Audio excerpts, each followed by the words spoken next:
Hey, what's up? And welcome into Under the Hood with Jonathan Hood. Thanks so much for downloading the podcast and checking us out on YouTube, youtube.com. Look for Under the Hood with Jonathan Hood. Please like, share, subscribe, and comment to everything we do on Under the Hood with Jonathan Hood, presented by Advantage Dealer Group. I have a question for you. Right off the rip, I have a question. Why does buying a car feel like Game 7 in overtime? It shouldn't. That's why I roll with Advantage Dealer Group. Toyota, Chevy, Acura, Cadillac, Buick, GMC, whatever you're driving, they got options. And here's the key: they don't play games. So mystery math, no marathon sessions, no good cop, bad cop routine, just real numbers, straight answers, and a team that understands that you have a budget and a schedule. Imagine that. Respect. So wherever you are in the Chicagoland area, start your search with Advantage. I use the Advantage Dealer Group, and you should as well. Find your Advantage at Advantage Dealer Group. Just search Advantage Dealer Group, and you're right there. A proud partner with the Cap and J Hood Morning Show on ESPN Chicago between 6 and 9 a.m. Central, and right here Under the Hood with Jonathan Hood. Hope that you're going to have a great week. Just stopping by just to spray to all fields. Great to be working with Advantage Dealer Group. That's number one on Under the Hood. And the other thing is that I want to start a mailbox segment. So with this video, if you have a question for me for sports or entertainment or anything else in between, you have a question, we want to do a separate podcast just answering your questions. I've been trying to get this off the ground for a month, but I'm making that call to you right now, the Under the Hood viewer and listener that's checking us out on the podcast. If you have a question, make sure you leave your comment on the description of this podcast. That way we can connect, and I'll be glad to answer your questions. It could be sports, it could be entertainment, it could be relationship advice. That's why we have Cousin Wiley. He's here for your advice for relationships because, well, he's been in plenty of them. So he can help you with your relationship advice. So make sure that if you have any questions about whatever's on your mind, we want to do a podcast separate just for you, just to answer questions that you might have. Went to see Hamilton, by the way, over the weekend. Boy, what a time to see Hamilton on Saturday afternoon, right in the middle of the St. Patrick's Day parade. So the traffic was just out of control. People trying to hustle to get here on time for a 1:30 show, and then the St. Patrick's Day parade. I saw people fighting in the streets. They were wearing green shirts, so I think that was because of the parade or what happened at the parade. So Hamilton was great. If you have not seen Hamilton, check it out. I've been waiting all this time to see it. I saw it. I'm just impressed on how the chemistry works, where the singing and the lines, you would think maybe there's a little stumble, maybe the dancing, maybe a little stumble. No, it was perfect. It's amazing how they're able to do that at a big show like Hamilton. I was thinking they had two shows on Saturday, so it was fun spending time with Peacock and the mother-in-law, checking it out. Really a lot of fun checking out Hamilton. I didn't know what to expect, and I was pleasantly surprised. Just the timing of everything, and just the music, and just the dancing and the singing. It was just it was really impressive how it was just perfect. And so that was fun. Right. And by the way, while that's happening, it's snowing outside, and then there's garbage overflowing because, hey, people are throwing their garbage away, their beer and their liquor and their garbage for the St. Patrick's Day parade, but it just overflowed. It went into the gutter and it mixed in with the snow. It was crazy Saturday trying to get out of there, but it was a lot of fun checking out Hamilton. So those are a couple of things that's on my mind. I'm just spraying all fields here because I do want to get your questions in so we can get those answered here on Under the Hood with Jonathan Hood. I want to talk about Bruce Pearl for a second. Bruce Pearl is one of the analysts for CBS, and I watched the Selection Sunday show. I'm sure everybody did, to see how everyone would, come together in the brackets and see who was going to be able to take on who in the first round, and then the Tuesday and Wednesday matchups for the NCAA tournament. So I'm watching Bruce Pearl, and Bruce Pearl is a former Auburn head coach. Bruce Pearl, to me, is a little bit slick, maybe a lot slick in his days as a head coach. He can coach his ass off. There's no question about that. But just on the surface, there's something with Bruce Pearl that's just unseemly to me. I watched him on the CBS broadcast pretty much say, hey, I think Auburn should be in the NCAA tournament. 17-16 team. Bruce Pearl was the original head coach for Auburn. And at the 11th hour, right before the season ends, before the season starts, Bruce Pearl retires from basketball. It's like, oh, I'm going to hand it to my son. And so now the players can't leave Auburn because Bruce Pearl and the coaching staff, they were able to put this team together. And then at the 11th hour, right before the season starts, Bruce Pearl said, I'm going to retire. I'm going to give it to my son. And so that wasn't right, because if you're one of the players on the Auburn team, you came there to play for Bruce Pearl, not his son. And so Bruce Pearl just slides right into a booth and now is doing analysis. And there's some things he said that's just completely outrageous, Pearl, doing television. But he's there on Selection Sunday, and he's questioning why Auburn was not part of the field of 68. And strength of schedule, 17 and 16, that just wasn't good enough. But yet he was still trying to stand up for his son. And it's like, hey man, you are on the bubble for a reason. You're in the bubble, but taking valuable TV time to make a case for Auburn 3 times in that broadcast. And it's like, hey man, you move on. You're the number 1 seed or one of the top seeds in the NIT. So that's where you belong. Just like Oklahoma, just like Indiana. Indiana decided they're not going to the NIT, but there's teams that were in the bubble that are not going to be in the NCAA tournament. And to take a shot at Miami of Ohio as if they didn't belong, because that's what Bruce Pearl did too. It's like, man, like, you're just not good at this as an analyst. You stink as an analyst. Miami of Ohio, they lose 1 game, and it was in their conference tournament to UMass, a very well-coached Frank Martin team, and they don't belong in the tournament. That's why they're in the first 4. They're going to fight their way into the NCAA tournament. Auburn didn't deserve that.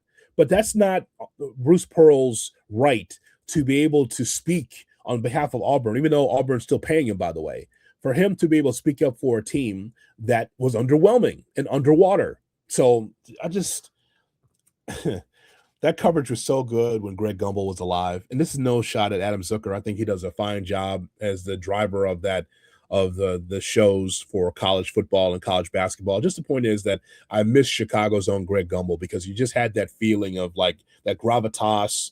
You just knew that everything was smooth when Greg Gumbel was in there. It's too bad he passed away. Clark Kellogg's always been solid. And Seth Davis, well, Seth Davis is there for a reason, so you can fade his picks. That's why Seth Davis is there. Whatever he picks, you go the opposite, and you will win. You will win money, I guarantee you. But then Bruce Pearl's there too. Just like, man, what happened to this this broadcast? Where's a Wally Zerbiak to come in and give you something? Where's a Tim Doyle? Somebody that can help. That wasn't great on Sunday with Bruce Pearl. It's not about Auburn. It's about all the other schools that made it to the NCAA tournament. So I had a major problem with that. They can move on from Bruce Pearl after this season, by the way. I know that in some places he's still enemy number 1 in the state of Illinois because of what he did to our guy, Deion Thomas, who we're going to get a chance to talk to. Deion Thomas, who is a great high school and college player in this state, was able to make his bones winning championships overseas. Deion was a great player. And you can Google it and look it up yourself about Bruce Pearl and his dealings with Deion Thomas. And yeah, so I'm not a big fan of that. I'm happy for Miami of Ohio, as I mentioned, because at least they're going to fight their way in. They're going to be, and by the way, if the committee had a sense of humor, I would put Auburn in the final, in that first 4, and I would have put Auburn against Miami of Ohio. You know, if the committee had a sense of humor, I definitely would have done that. The number 1 seeds were Duke, Arizona, Michigan, Florida. Purdue winning the Big Ten championships. You know, people are looking at Purdue and defeating Michigan in the championship game and thinks, oh, Michigan, they're on the down slope. Michigan is one of the more dominant teams that we've seen in the NCAA this season. Because Michigan lost to Purdue doesn't mean that Michigan is going to just run away and hide. That what we saw from Michigan this past Sunday, I mean, anyone could get beat, but I feel like Michigan will be more focused in the NCAA tournament. Also, Arkansas winning the SEC championship. I wasn't calling for the end for Coach Cal. I know a lot of people are calling for the end for Coach Cal. I was not. Calipari, he always finds a way. Every time that he goes to a new job, he finds his way into the NCAA tournament. So it makes him a fine coach, great recruiter, but also a fine coach as well, because he always finds himself in the mix to be able to get that done. And he's turned Arkansas around in a couple of years, and now they're the SEC champion. So I know there's a chip on the shoulder of Calipari thinking that he's washed. He's not. he can coach, but I think there's a limit to his success this time around with Arkansas. So, congratulations to Arkansas. Duke wins the ACC. Duke is, to me, pound for pound, the best team in the NCAA tournament. And so the question is, can they get through the gauntlet in those brackets?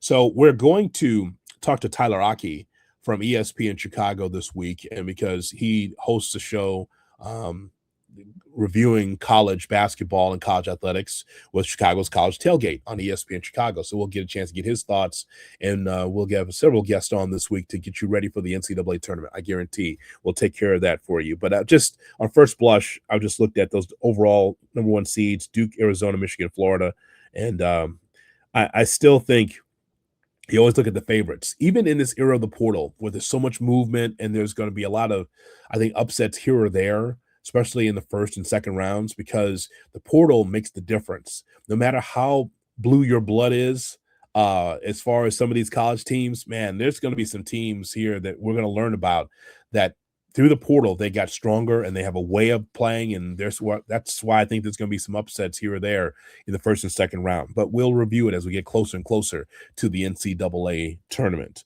By the way, shout out to the UIC Flames. You know, the UIC Flames don't do a great job of blowing their own horn. But since I've been around the program 14 years, next year will be 15 years, I'll do it for them. Flames, I don't know, Flames don't do a very good job of telling everybody how good they are. Rob Eson's the head coach for the UIC Flames, and this is his second year. And the Flames, as I was in St. Louis calling those games, and those highlights are on my YouTube. You can go back and take a look at our highlights from St. Louis and Arch Madness. The UIC Flames were just a heartbeat away from getting to the NCAA tournament. They fell short against Northern Iowa, who will be taking on St. John's in the first round. But Eson's done a great job, 2 years in a row, breaking all these different records. And UIC had a better season than DePaul. And DePaul's not in the NIT, but the UIC Flames are. They're going to take on Cal coming up on Wednesday. So shout out to the UIC Flames. A better season than Northwestern, better season than most, definitely a better season than DePaul. And so they're going to the NIT. I think it's the second time in school history that the Flames have gone to the NIT. So that means that Rob Eson is doing a great job with the UIC Flames. So again, for whatever reason, the Flames don't do a good enough job of just promoting how good things are. It's always surface level. But as someone who calls the games, I'll be the spokesperson by saying the Rob Eson's doing a great job. And on Wednesday night, I think it's on ESPN2, that's where the Flames will take on the Cal Bears. So that's going to be a lot of fun for them. And lastly, I just wanted to stop by, and don't forget to leave your questions here, because I want to do a mailbox segment. Leave your questions right there with the Chicago Bears. I heard Adam Schefter from ESPN say that the Chicago Bears are broke. There's no way that they can be get high price free agents because they don't have any money.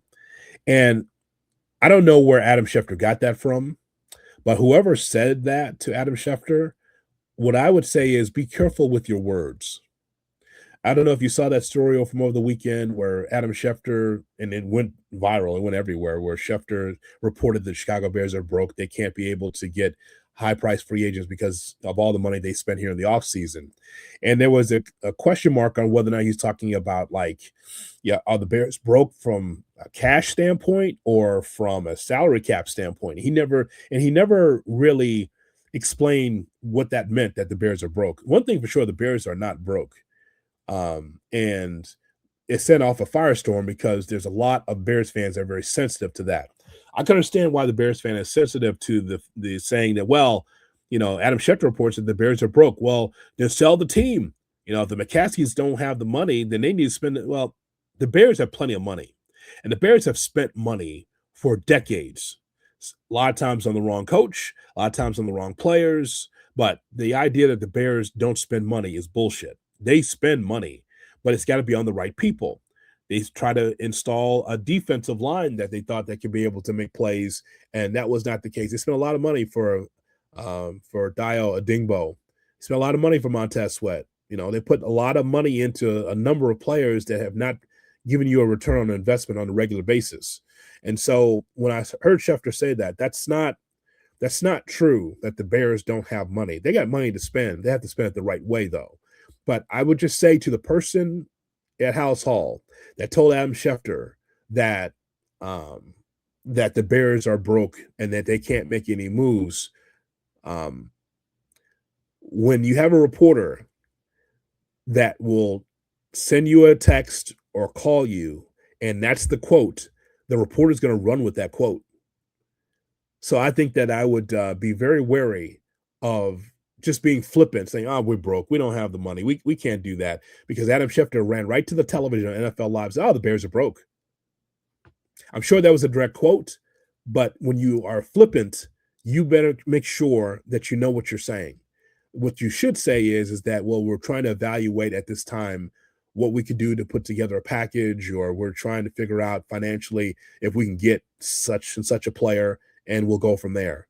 Just something just benign, something just a flat statement instead of saying, "Oh, we broke, man. We can't do it." Because Bears fans, as I mentioned, very sensitive to that whole thing of, well, the Bears are cheap and they won't spend money, and it's just the same old Bears. That's not the case. Just be careful who you're talking to. Adam Schefter or anyone else, when you just feel comfortable and just say, yeah, we broke, man. We just can't get it done. We're penniless. Nah, don't say that. Because that all of a sudden that comes on ESPN and people start believing it because it's Adam Schefter after all. Someone that people believe in, anything that he says or writes or tweets. So I was just saying, if you're the Bears, don't get so comfortable in your quotes if you don't really believe it, if you really don't mean it. Just be careful with that. And leave your questions on anything that's on your mind here, whether it's your favorite Chicago sports team or any of the teams that you root for, players. Love to answer your questions and make it fun. You don't have to just give just the usual questions. Just make it fun. That way we can answer the questions for you in our mailbox segment that we will have. I hope that you're going to have a great week. Later on this week, we will get you ready for the NCAA tournament. We will get you ready for the baseball season pretty soon. Here we'll have some guests on, getting you ready for the baseball season. It's going to be fun. If you're a baseball fan, 2026, this is the year, because I don't know what 2027 will bring with baseball, if we're going to have a lockout, work stoppage, whatever. So make sure that you're locked in here, because we'll be talking a lot of baseball as well, leading you into training camps for the National Football League. Thank you so much for your support. Thank you for checking out Under the Hood with John the Hood, presented by Advantage Dealer Group. There they are. Find your advantage at Advantage Dealer Group. Thanks so much for checking out Under the Hood with Jonathan Hood. So long, everybody.